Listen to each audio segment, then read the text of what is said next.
Alors, c'est vrai que j'ai appris via la presse française qu'il y aurait une russophobie en France. Au moment où il y a des enfants ukrainiens qui reçoivent des bombes sur la tête, on me demande si je me sens menacée, moi, russe, à Paris. Je trouve que la question a été déplacée. Cela dit, si un jour je reçois une brique dans la vitrine de Globe, et bien sûr que ça va me causer quelques problèmes économiques ou plutôt d'ordre de ménage qu'il va falloir faire.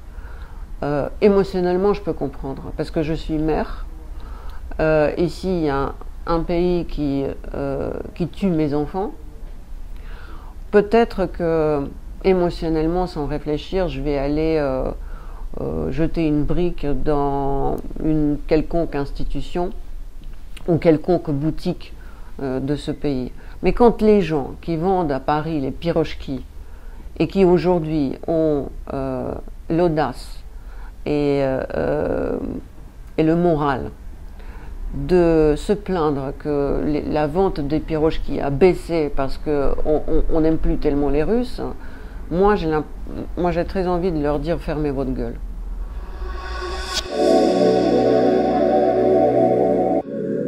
Ah, ça m'inspire rien du tout, hein. Ça me plombe, c'est ça le mot. Ça me fait peur, mais ça m'inspire pas du tout. Je suis assez pessimiste, assez désespéré. Je pense qu'aujourd'hui on vit un peu ce qu'on a vécu déjà quand l'Union soviétique a cessé d'être. On a vu l'explosion de l'Union soviétique, aujourd'hui on va vivre l'explosion de la Russie.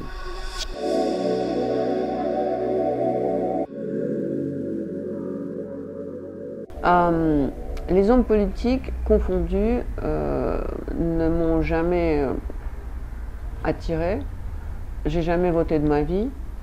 J'ai toujours revendiqué le droit d'être apolitique, sauf aujourd'hui quand on est obligé de prendre une position très claire parce qu'on n'est plus dans les nuances du gris ni du rouge.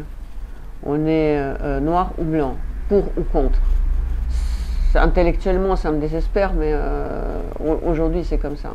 En ce qui concerne les hommes politiques, moi, je pense qu'on vit un moment où tous les hommes politiques confondus sont devenus des bouffons et un acteur de cinéma est devenu